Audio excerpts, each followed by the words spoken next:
militanteng pundok nagprotesta atol sa adlaw sa SONA, buot nilang ipa-impeach si Presidente Noynoy Aquino. Sinkhole sa isla sa Kinatarkan, nagkadako, mga lumulupyo, gipabakwit. Pagtapos sa Ramadan, gisaulog sa Islam karong adlaw. Dakong akasya sa Karkar natumba, barado at trapiko niadtong Sabado. Samtang wa mahinayon karong adlaw ang pagputol sa mga akasya sa Naga.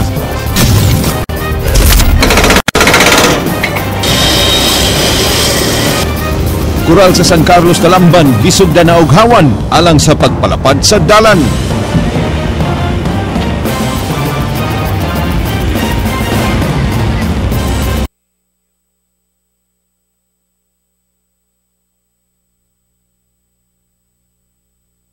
Ang Lunes, petsa 28 sa buwan sa Hulyo, tuig 2014, ako si Glenn Soco. Inyo sabing madungog simulcast sa Radyo 5 101.9 News FM alang sa mas komprehensibong impormasyon. Ako si Georgia Herrera.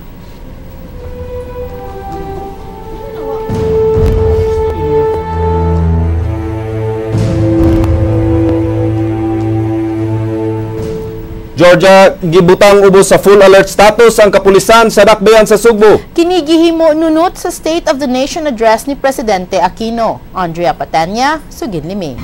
As instructed by our CD that today we will be on full alert because of projected rally. Gideklarar sa kapulisan sa Dakbayan sa Sugbo ang full alert status karong adlaw atol sa State of the Nation address ni Presidente Benigno Aquino III. Kinigipaybaw ni Police Superintendent Alet Vertusio, ang Deputy City Director for Administration, sa mga sakop sa Cebu City Police Office atol sa ilang flag racing kaganihang buntag. Mato di CCPO Director Police Senior Superintendent Noli Romana, gihatagan silang pagtugot ni Police Regional Office Director Chief Superintendent Prudencio Tombanias sa pagbuot og ilang kaugalingong alert status. Magdepende usab kini sa ilang assessment sa sitwasyon sa ilang area of responsibility. Mato di Romana, ang Dakbayan sa Sugbo mao'y sentro sa mga rallies. The way I see it, we need to raise our alert status into full alert. Cebu City being at the center of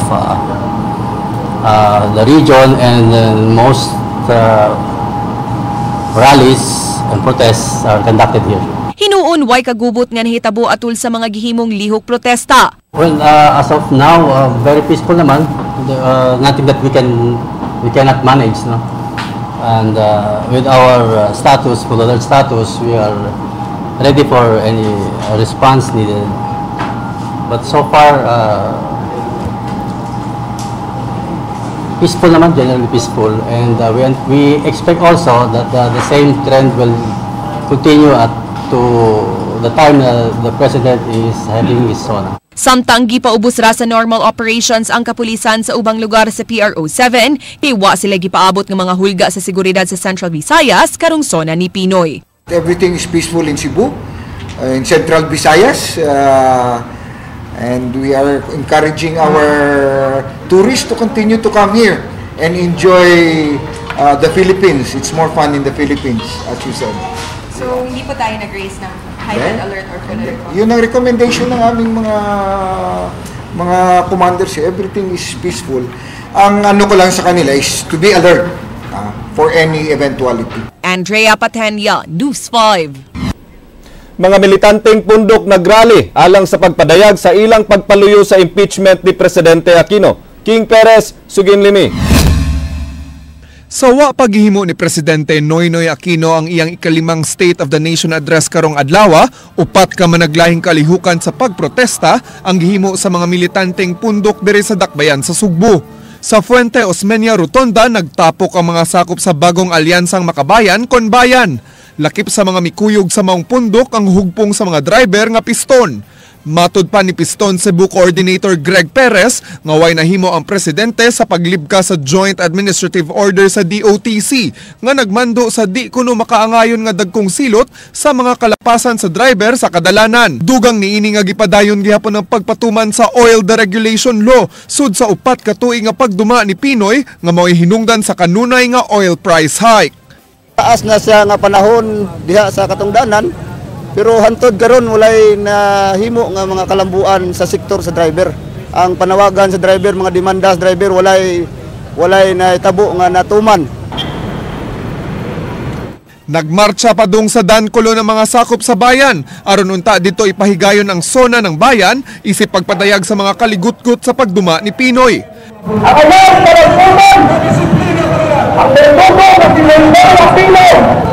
Apan naunhan sila sa laing alyansa sa militanteng pundok.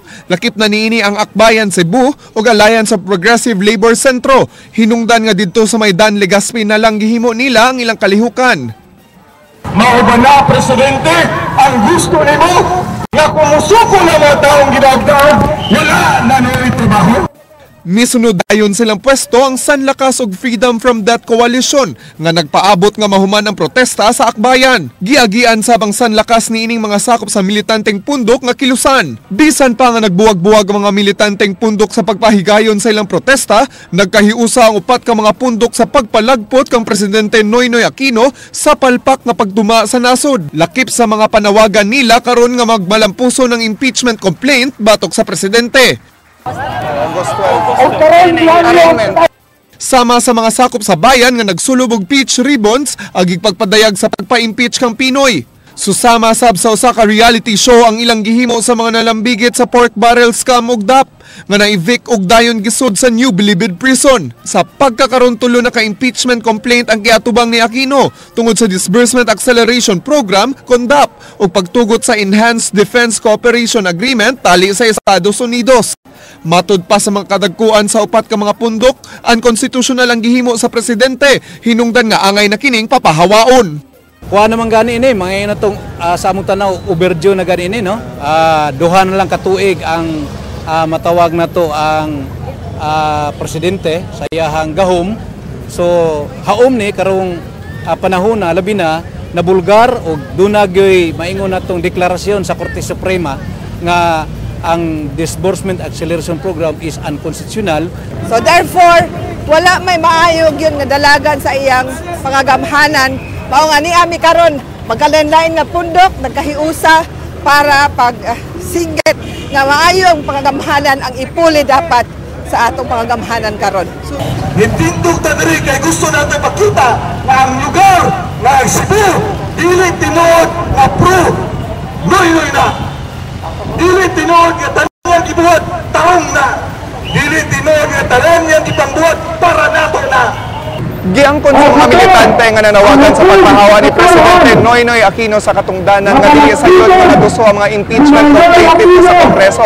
Sanglit mayorya sa mga kongresista ang ubanan sa presidente sa politika. Hinungdan nga nanawagan ng mga militante nga wag tangon sa pagpamulitika sa mga kongresista ug unahon ang interes sa katawhan. Labaw na sa mga kongresista nga nalambigit sa sayod nga paggamit sa Priority Development Assistance Fund kon PDAF.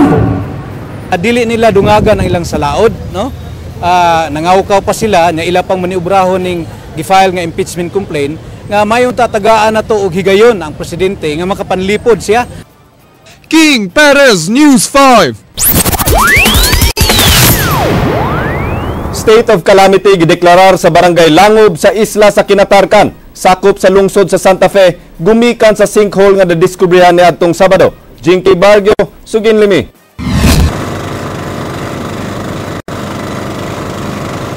Gipaubos na kagahapon sa state of calamity ang Barangay Langob sa isla sa Kinatarkan, sakop sa lungsod sa Santa Fe, gipabakwit ang di mo menos 300 ka mga individual nga naapektuhan sa pagtumaw sa dako nga sinkhole niadtong Sabado sa buntag. Gikordon na sab ang tibok lugar nga dunay mga dagkong liki sa yuta, gikan sa Patag paingon na sa bukirang bahin sa tibok sitio Dapdap.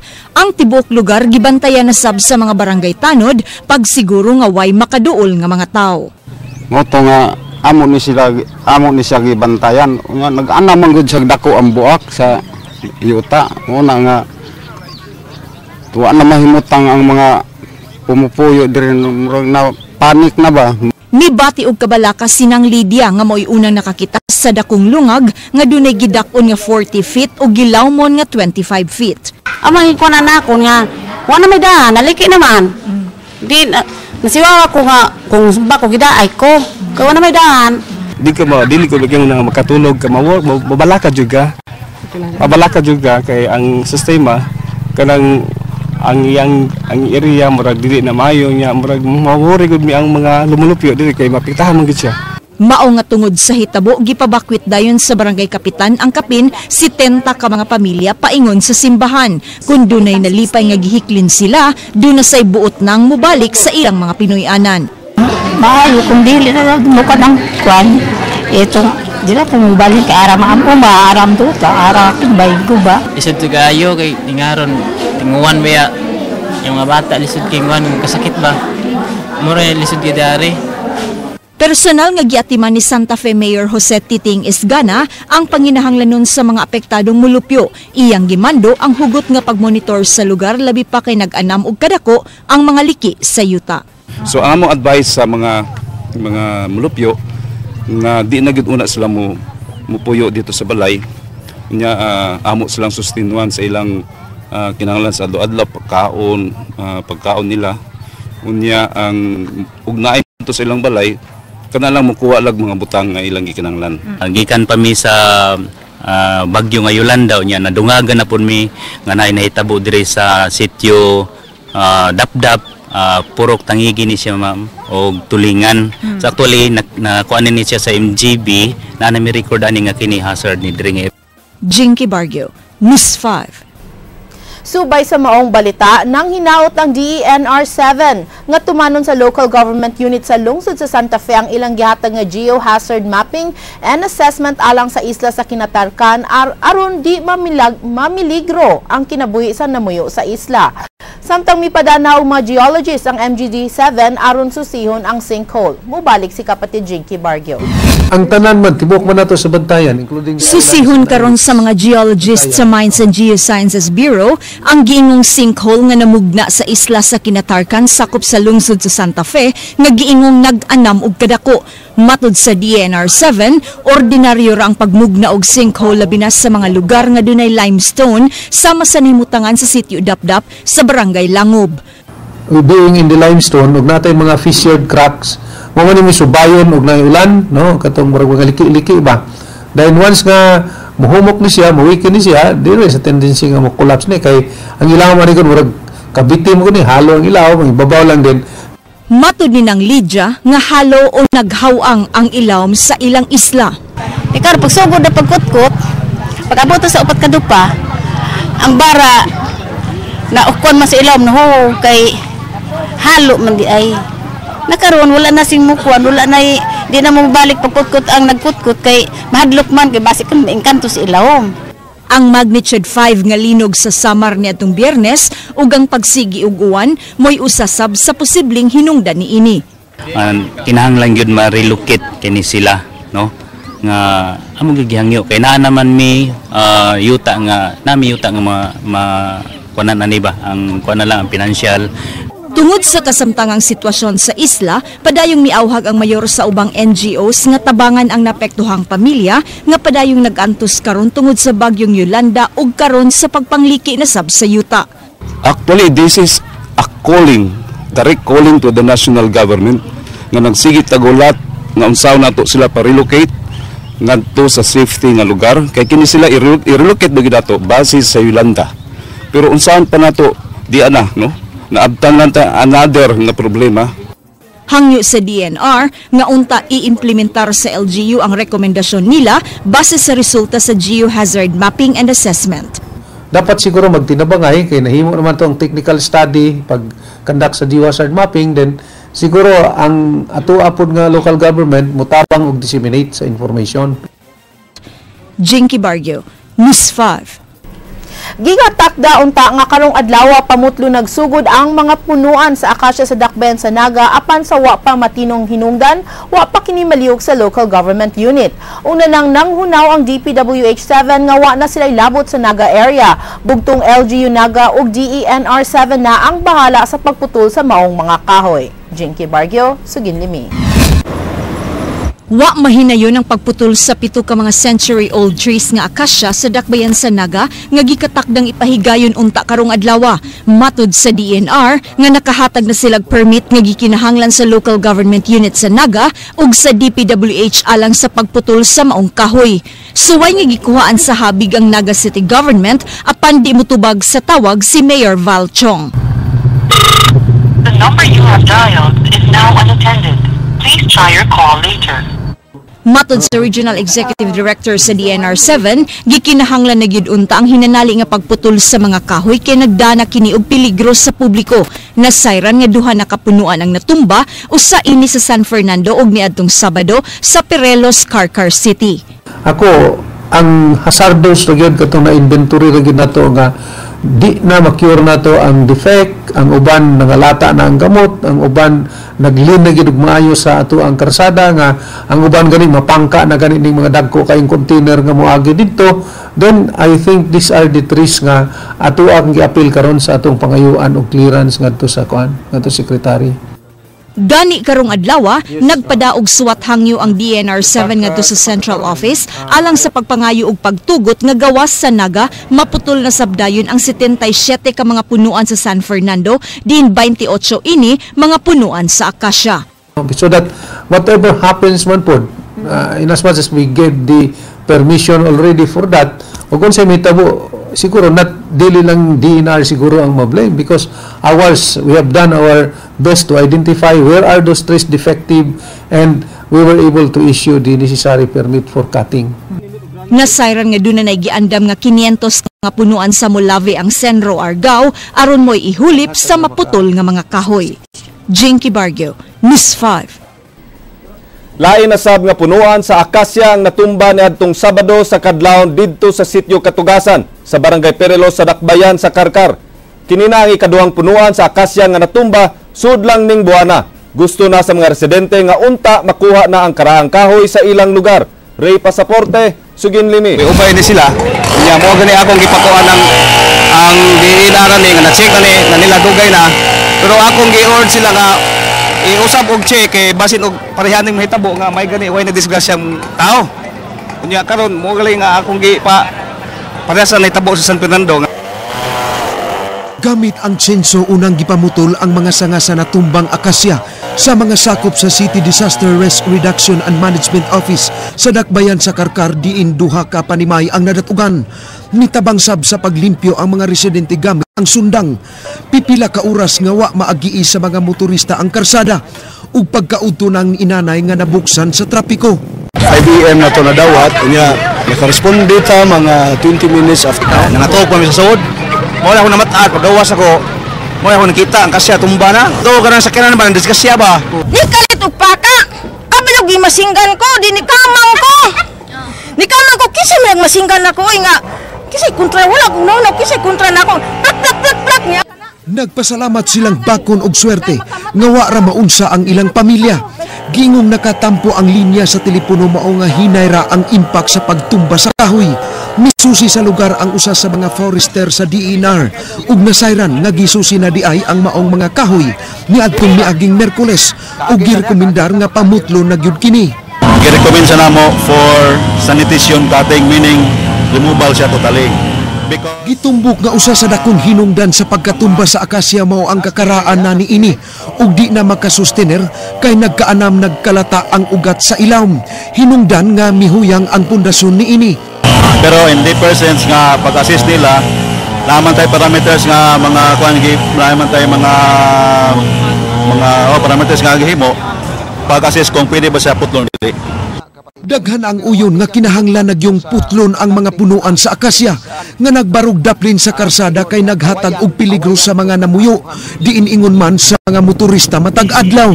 Ang DNR doon naman sa Presidential Decree 953 nga nagkuhan nga heritage ni siya protected ta. Pero ug ang DNR moingon nga unsafe nganong di mo to putlon no maghuwat man ta. Although tan-aw nimo ang kasya no buhi kay siya pero ang ilawom dunot na. Oh, lata na kayo? Oh. Ayun kayo. Kaya maganda ko bako diya wa pa na makuan. Di madisgrasya mi na ami size gawas. Na mga sakyanan sir. Mayong magmingon nga matumba ko ng adlawa. Wakan. Tama ato mga tuog niyo. Kalit nagbuto. Nasayran nga sugod karong adlaw, pamutlo na sa DNR ang mga kahoy sa dakbayan sa Naga ug isunod ang mga punuan sa lungsod sa San Fernando hangtod sa syudad sa Karkar. Ray Pasaporte, News 5. Gisugda na kaganiha sa Department of Public Works and Highways ang pagguba sa mga istruktura sa University of San Carlos Talamban Campus nga mao'y gituhang usa sa mga hinungdan sa huot nga dagan sa trapiko sa Banilad Talamban Road. Gamit ang mga heavy equipment, unang giguba sa DPWH ang sidewalk gawa sa maong tunghaan.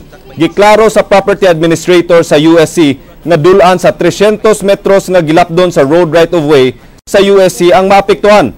Apan ila kining ipaguba aron makatabang sa solusyon sa nagkahuot nga dagan sa trapiko sa Banilad Talamban area. Nasayran nga mulanat og duha ka buwan ang hingpit nga pagguba sa mga istruktura sa road right-of-way sa USC.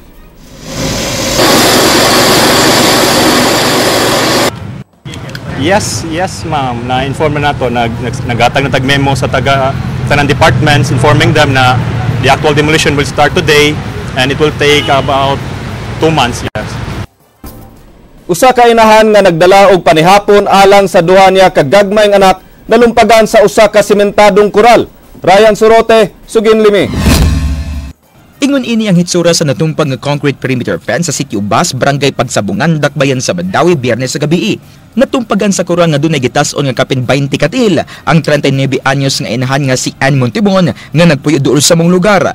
Ang biktima gikan sa gitrabuan nga factory ug paingon na muuli dala ang ilang panihapon sa duha ka gagmay niya mga anak dihan kalit nga natumpag ang koral. Ang mga residente ug matrabahante sa kasigbit nga factory sa feeds ang nagtinabangay sa pag-ugkat sa biktima. Grabe gyud to kay murag nakuyapan man ganito siya. Murag nakuyapan siya sa kasakit sa iyang kuan ba din. Pilit. Kay murag nahapla siya. Ang iyang diri sa paarapit natugay murag siya nalatta ba. Kay ang aligim jud niya mo'y nakadatog. Nadugay sa pag-abot sa lugar ang mga rescuers tungod sa ka-traffic o gidala ang biktima sa North General Hospital. Nasuta sa mga residente nga wa tarungan sa paghimo ang koral tungod kay tataw sa nalumpag nga koral nga wa kini mga kabilya. Gawas ini gipatong raw usab sa mga concrete blocks ang koral og natumpag tungod sa sigi ug uwan. Namatikdan usab sa mga residente nga miliho ang koral atol sa paigo sa 7.2 nga linog sa Bohol sa miaging tuig. Sa pagkutlog ining balita, ana pa sa critical nga kondisyon si Montibon nga giingong nagkoma. Wala karon nagkuha ng doktor nga wala na branded naman ko niya bleeding niya naman sa kuan na sudang iyang kuan dugo bleeding niya. May pasalig ang pamilyang Kalansag ang tag-iya sang tumpag nga koral nga ilang abagahon ang galastuan sa pagpa-ospital sa biktima. Wa pa sa makadesisyon ang pamilya sa biktima kung mupasaka sila sumbong sa pamilyang Kalansag tungod sa hitabo. Ryan Sorote, News 5.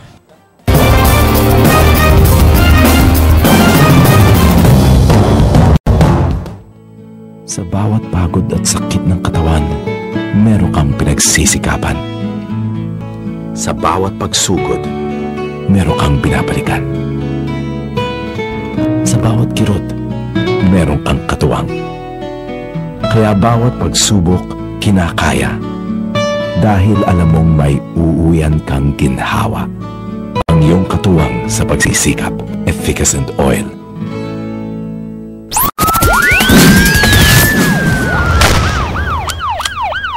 Nasikop ang kaluhang taga Barangay Sambag 2 kaniha giila sa kapulisan nga notadong tulisan. Laing lalaki nadakpan human nakuhaan og armas. Ray Pasaporte, Sugin Limi. Gidala sa hepe sa Cebu City Police Office Station 2 ang usa sa duha ka babaeng na biktima sa pagpanuli sa riding in tandem ganihang kadlawon sa Mabulo Police Station aron ipaila kung mauba ang duha ka lalaking nadakpan ug nakuhag armas sa mga sakop sa Mobile Patrol Group sa may Ayala Access Road sa Barangay Hipodromo. Apan wa kiniilhan ni Estrella Nunez nga taga Magikay, Mandawi City ug sayang kauban nga si Idilisa Sima Franca taga Tipulo. Nakuhaan og armas ang nadakpan nga kanhi ex-convict apan iya kining gihimakak. Wala di may makuha isang lawas. Di mo armas sa balay bagit sa tong napatimbang ba. iya to perinda na mo kay kami manimbangay raman mi. Nakaron pag practice mo motor na may mobile naratol mi.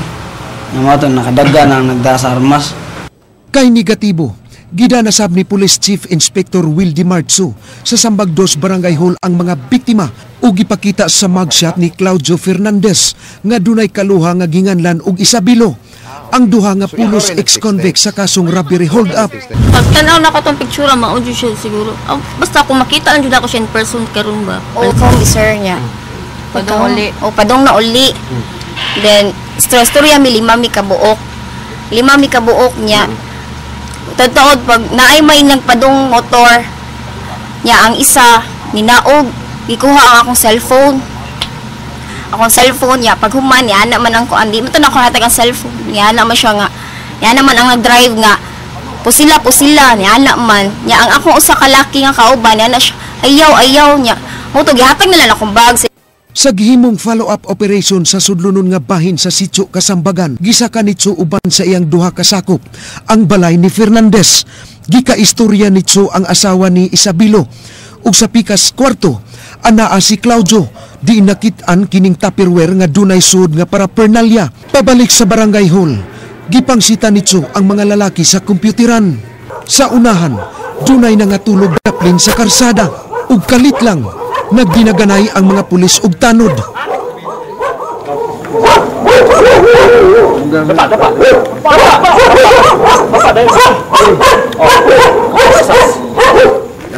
Ang lalaking gipahapa, mao ang kaluha ni Claudio nga si Isabelo. Ang kaluha gipabarog sa atubangan sa sakyanan aron mailas sa mga biktima.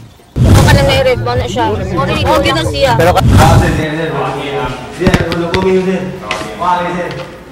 Nasikop na to ang subject, and then appropriate case will be filed against them for robbery o kaning usa na ni maapilan ni natong section 12.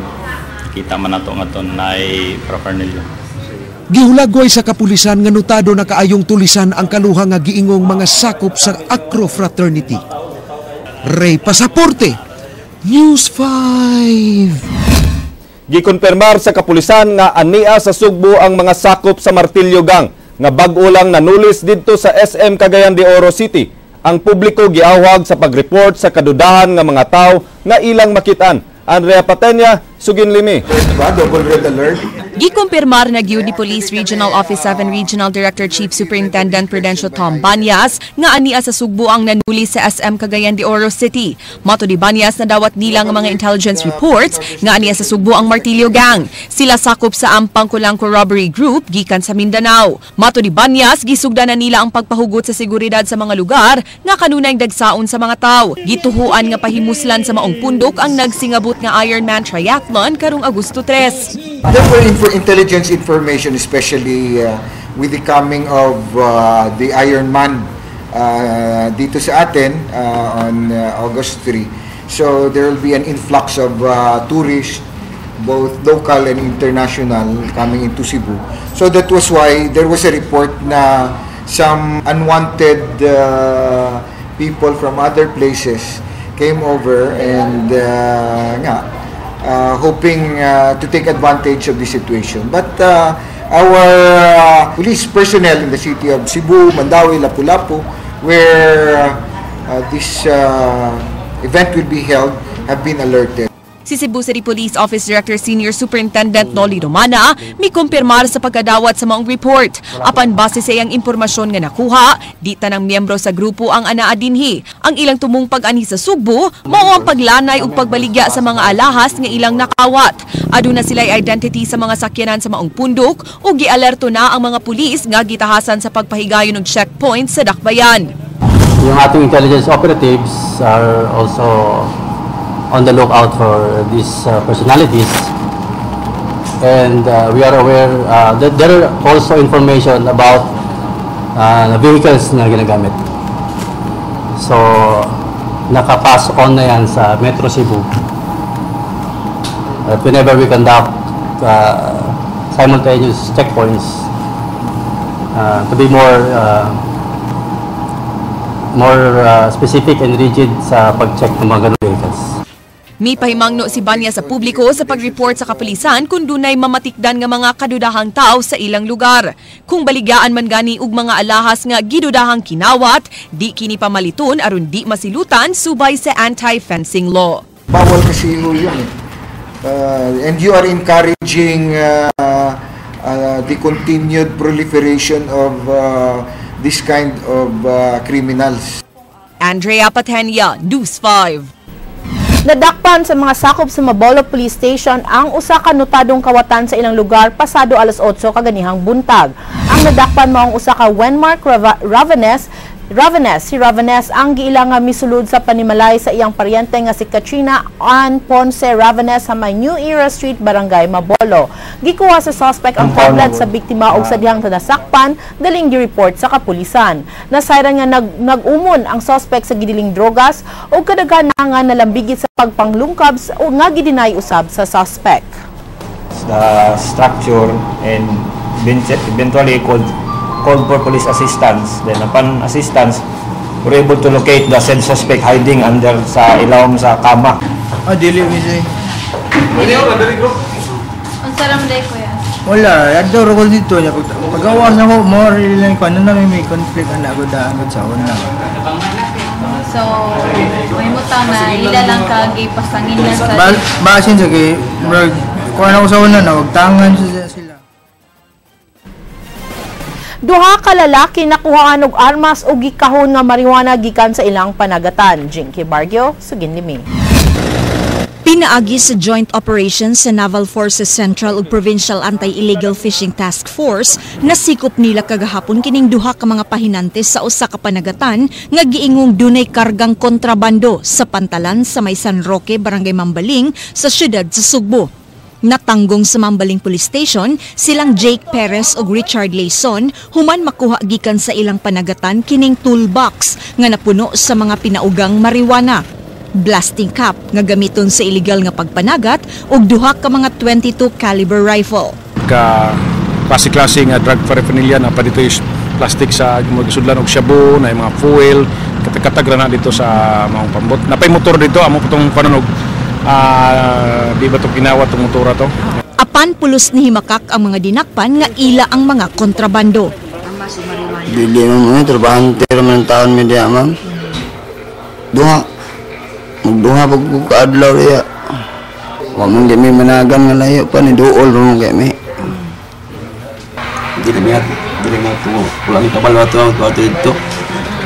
Giklaro ni Madrigal nga lihitimo ang ilang operasyon kagahapon uban ang NAVFORCEN. Kinihuman giingong nasagmuyo ang Cebu City Bantay Dagat Commission ngadto kanila gumikan sa way klaro nga koordinasyon. Unta, para nako malipay po doon ta siya rather than kanang iyahang questionon kay parehas sa mga katagtumong tuyo ang magdakop aning mga illegalista labi na involved nga droga, blasting caps ug kining mga armas. Kasong illegal possession of drugs, explosives ug firearms ang kasong atubangon sa duha ka mga dinakpan. Jinky Bargio, News 5. Nadakpan sa kapulisan pinaagi sa search warrant ang usa ka drug pusher sa Barangay San Roque, Dakbayan sa Sugbo. Di inaatlan sa maong operasyon ang usa ka 16 anyos nga lalaking bata-bata sa pusher. Samtang mga illegal gambling machines na sakmit gikan sa duha ka sityo sa Barangay Ermita.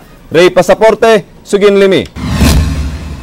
Pinaagi sa search warrant girunda ni adtong Sabado sa Kadlawon ang Pinoy-anan sa gipasangin lang drug poser sa Sitio Palma, Barangay San Roque, Dakbayan sa Sugbo nga si Manolo Conejos Jr. alias Junjun. Lakip nga gidakop ang 16 anyos nga lalaki kinsa na atlan sud sa kwarto ni Conejos dihang gisusi sa mga otoridad. Giingong sugu-suguon ang maong minor de edad ni Conejos og suhulan. Ano ka nga namaligya sa illegal? Ha? Okay, bahaw ka. Huwag ka magmahay nga. Apel ang pagdako pa nilo. Ha? Wala naman kakabuwan o tuig ka na dyan. Hindi ko siya dyan. Pakuha ni pa. Saan mo gano'n dyan? Magkala yung trabaho na eh. Ako katubaw itong kita ngayon matagatang mo. 14 ka pakete og 5 ka medium pack sa gituang shabu ug mga drug paraphernalia ang nakuha. 1 month ang pagsusulat sa tawag. Nagpasalamat yung kay ko Oni na doon tayo nakuha na usa ka drug personality diri. Ulo ni Enes kong barangay, isip kapitan, mauwa ko ani kay kanang ako may kapitan, pero sayod man tatanan nga ang kanigong drugas, bisag asa na nagong nakita. Sa buhatan sa Carbon Police Station gilutod ang unom ka muli-muli machines ug upat ka video karera machines nga nasakmit kagahapon sa hapon sa Sitio Bato ug Sitio Proper Ermita sa Barangay Ermita. Mipahigayon og foot patrol sa lugar ang kapulisan ug ilang nakit-an ang maong mga illegal nga matang sa sugal nga gipamutang lang kuno sa Daplin Sadan. Ray Pasaporte, News 5. Nakaikyas ang operator sa usa ka drug den sa Danao City samtang nasikop ang usa ka pusher sa Carcar City. Ryan Sorote, sugin ni May. Nakaikyas raid sa Region Anti-Illegal Drug Special Operation Task Group 7 ang notadong tigpayuhot ug operator sa drug den sa Olivar Street, Barangay Poblasyon, Dakbayan sa Danao nga si Jose Tabla Sabado sa Udto. Nasikop ang iyang live-in partner nga si Jessica Lonzon sulod sa drug den uban sa mga naatlan nga nagpot session.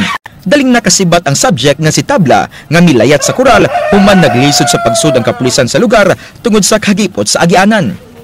Kung atong makita sa itong area, kayang mga player gud kanang duwaan usually sa ilang mga area naguna sila permanente nga exit route. So sa dihang pag-declare na mga kami membro sa kapulisan ni dali sila dagan. Gingon kini mga abandonadong malawak ug kining balay ang gihimong hit-hitanan ug puy-anan sa grupo ni Tabla nga kapinsaw sa katuig na nga nag-operate. Usa ka buwan nga gipanid-an sa raid suit ang subject nga usa ka level 2 drug pusher kansang operasyon moabot sa kasigbit nga malungsod.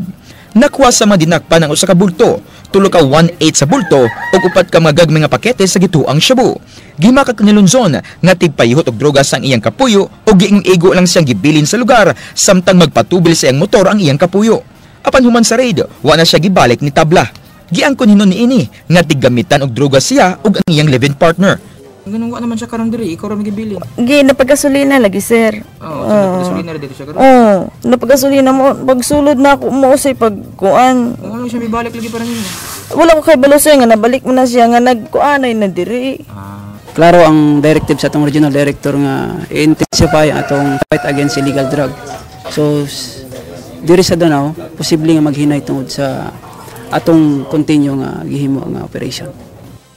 Samtang sa Dakbayan sa Carcar, nasikop pinaagi sa bypass operation sa Cebu Provincial Intelligence Branch sa Sitio Lumboy, Barangay Liboron, ang kanhit tiggama og sapatos nga si Milquedes Amistad o si Darius Canaya ni atong Bernes sa hapon. Giangko ni Amistad nga tuig 2011 siya nagsugod sa pagpamaligya og shabu human masakit og miundang sa iyang trabaho. Si Amistad giila nga makabaligya og di mo minus 200 gramos nga shabu matag semana. Siya nakuhaan og 5 ka bulto og 17 ka gagmay nga pakete sa shabu nga mobalor og kapin 300,000 pesos. Ko ang ginagmay balik ba? Ang hinay lang naman. Wala ka magbasa rin ito eh. Dakpan ka, ikaw nga win ka. Baso rin kay na may sakit niya para palit tablita sad. Sa una, may kuha ko na sa una. Pero wala naman. Suka na minyo na ko ba? Tinaraw na ko dahil nakabulabal. Wala ko kibawa na sa kuha na druga diya. Gisuusisab karon ang posible nga kalambigitan sa madinakban sa laing notadong tigpayuhot og droga sa barangay nga si Ronilo Densing nga nakaikyas operasyon sa kapulisan sa karong buwan. Nakuha sa bali ni Densing ang binulto nga shabu o mga tag-as nga kalibre sa armas. Daghan sa mo na nga barangay ubay-ubay ang video player diha do na napud sila mga lookout gani didto po nila nakuha kadtong sa operation sa Carcar City nga nakuha sila ubay-ubay pud nga shabu mga armas. Ang Dakbayan sa Carcar ug Danao giila sa pagkatap sa ginadling drugas uban sa lungsod sa Konsolasyon, Midilyen ug mga dakbayan sa Talisay ug Naga. Ryan Sorote, News 5. Wa na magkadimao ang sinultihan sa usa ka lalaki human na banggang iyang motorsiklo sa usa ka truck sa basura. Andrea Patanya, sugin ni May.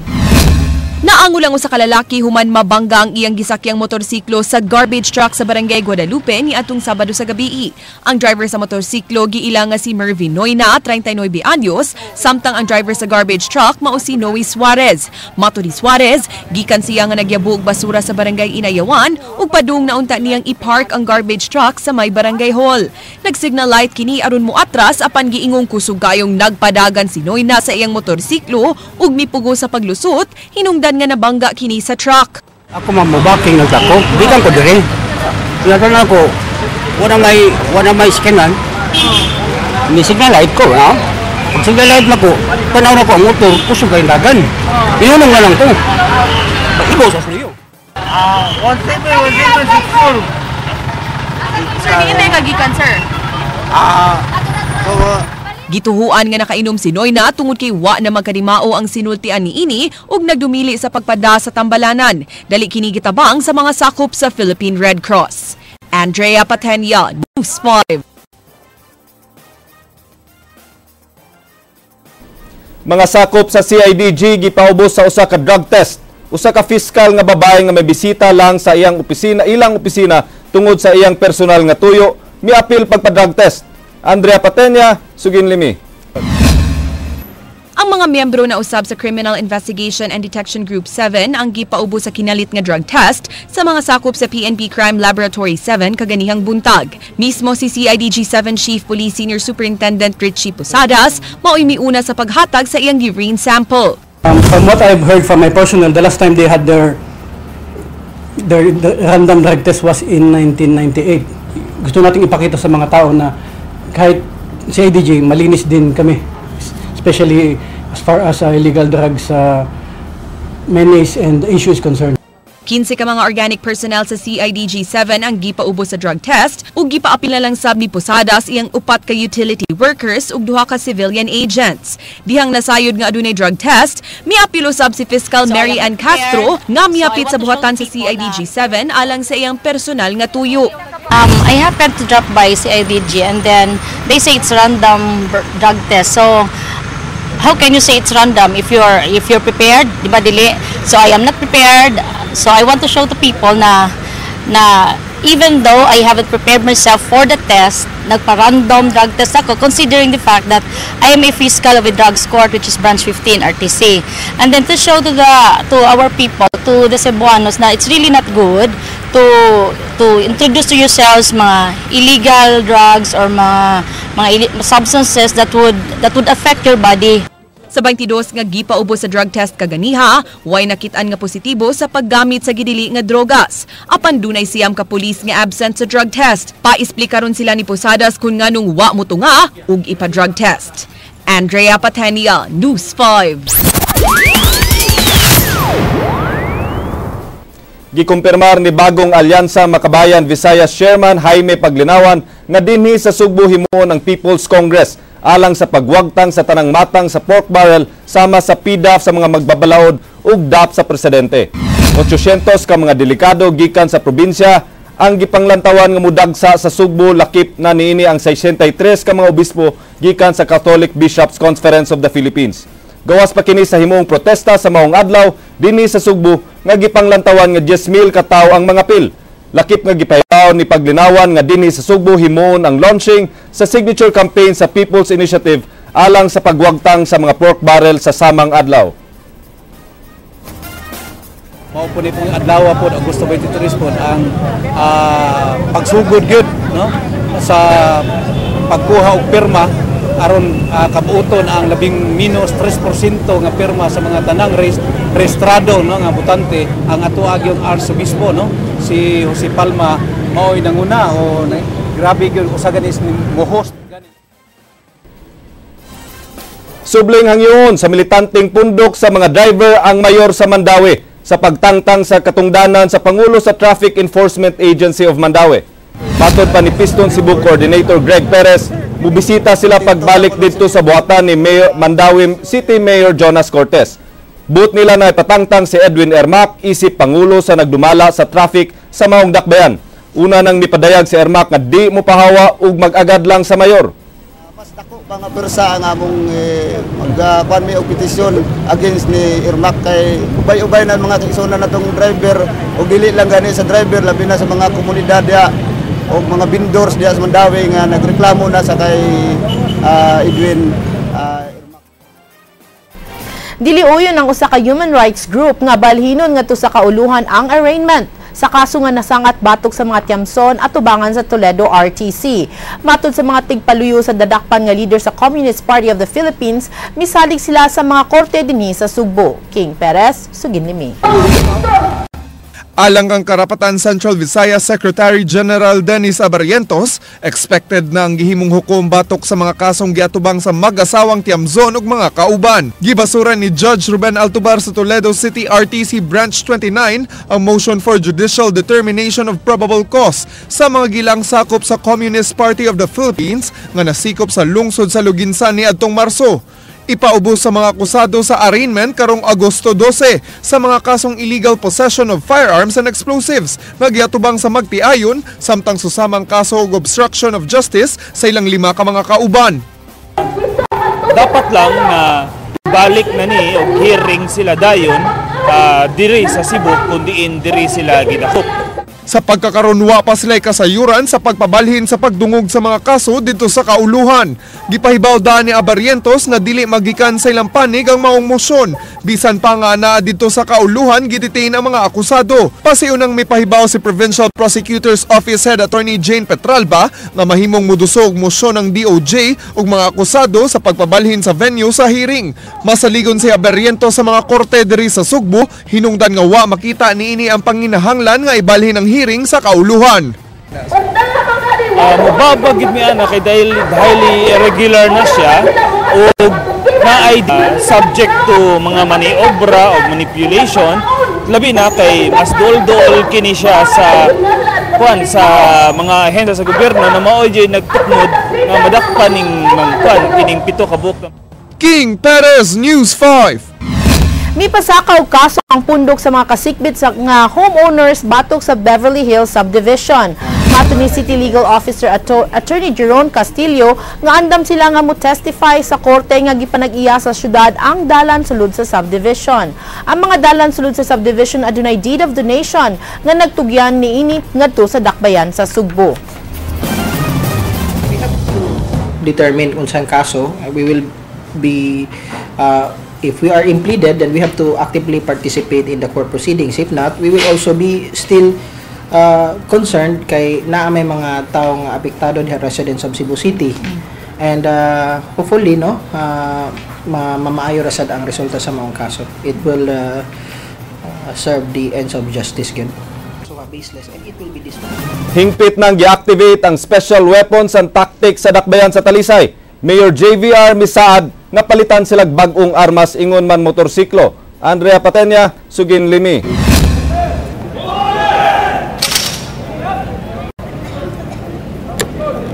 Ang pagresponde sa usa ka hostage taking sud sa usa ka bus maoy gipasundayag sa 8 ka bag-ong sakop sa Special Weapons and Tactics kon SWAT team sa dakbayan sa Talisay atol sa ilang activation nga gipahigayon atubangan sa Talisay City Hall kaganihang buntag.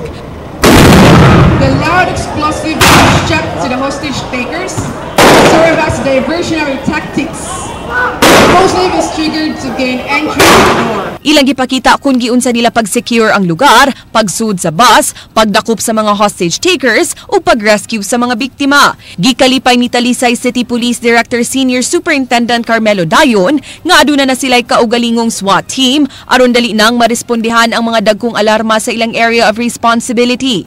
Giangkon hinuon niini nga kuwang ang gidaghanon sa mga sakop sa ilang SWAT, mao nga iya na lang kining tungaon sa duha ka shifts aron magpuli-puli og duty. Number 1, ang timeliness bitaw sa response if in case nga naay mga crisis nga dagko umhitabo sa Talisay.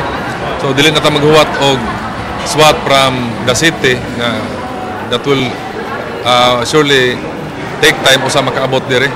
Og dili sad kanato dinhi nalipay kay kung dako. Naduna nagyutay SWAT dire.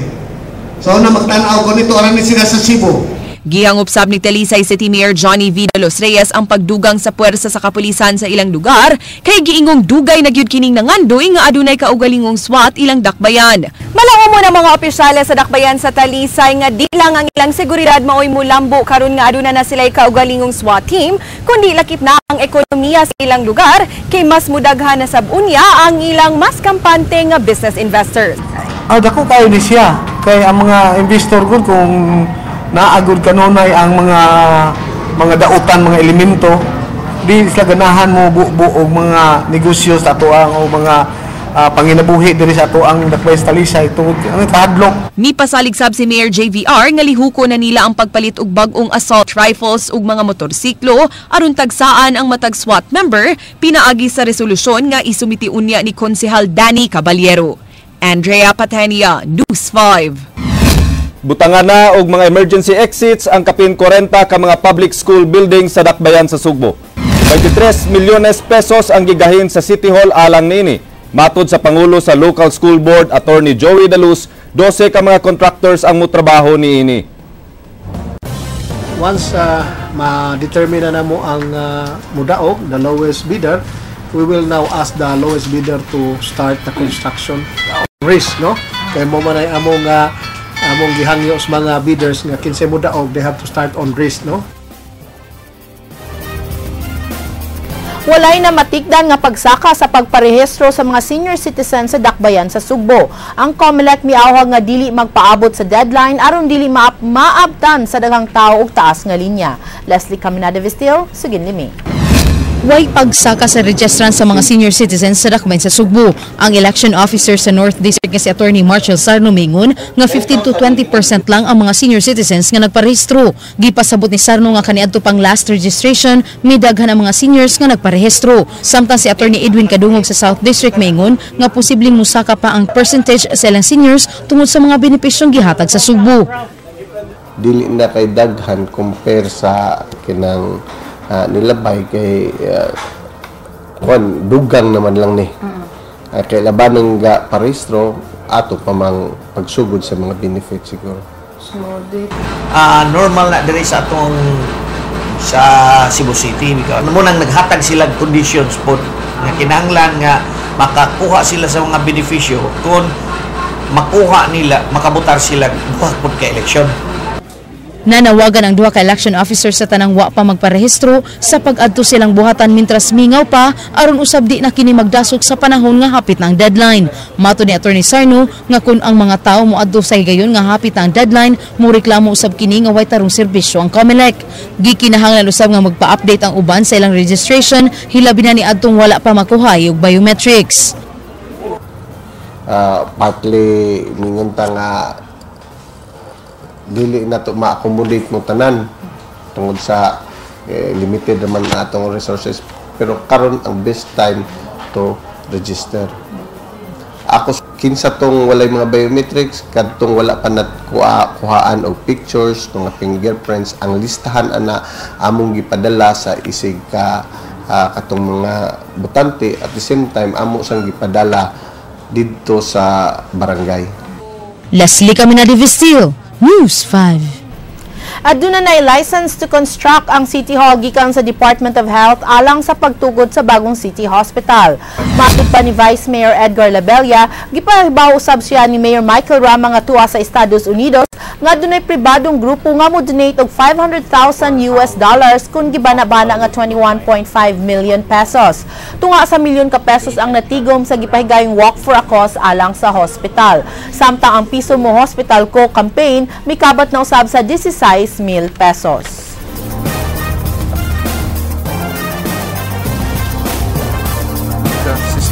All systems go for the construction.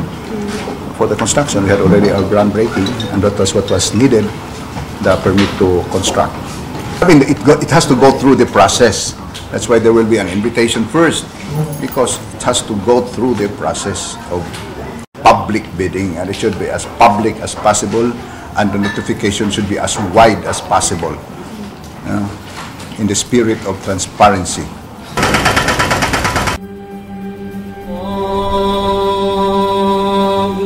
Allah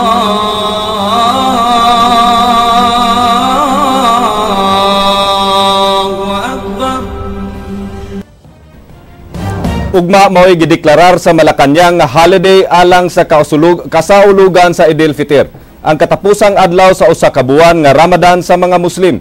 Apan karong adlaw gyud giselebrar sa mga Muslim ang maong kasaulugan subay sa pagtumaw sa crescent moon. Jinky Bargyo, Sugin Limi.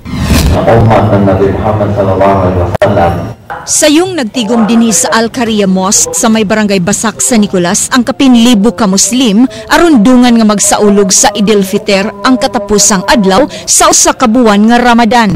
Kasagaran kanila gikan sa nagkalain-laing parte sa Sugbo samtang ang uban tuyong mibiyahe gikan sa laing lungsod aron makatambong sa selebrasyon.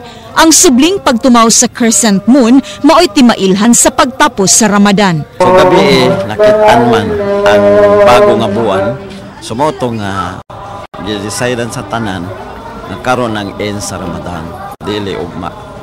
Ning higayon na mahimo nang mubalik sa normal nga ginbuhaton ang mga Muslim sama sa pagkaon katulos sa usa ka adlaw sa mga pagkaong halal certified. Apan matud ni Imam Aladdin Ubpon, ang pagtapos sa buwan sa Ramadan naghatag og dakong mensahe sa tanang Muslim. Naunta nga natudloan ta sa Ramadan kay ang meaning sa Ramadan pagsunog sa mga sala sa mga tao. So, paghinulsog. Jinky Bargyo, News 5. Eid Mubarak sa atong mga kaigsoonang Muslim. Yes, Eid Mubarak everyone. Sa mga Muslim. Well, also to us, we can celebrate at the same time. Yes. Maukadto ang mga balita sa Aksyon Bisaya, kini si Glenn Soco. Musunod ang Action Prime. Daghang salamat. Ako si Georgia Herrera. Bisan asa, bisan kanusa. Kapatid. Kay di ilang kutob sa balita. Aksyon! Eid Mubarak.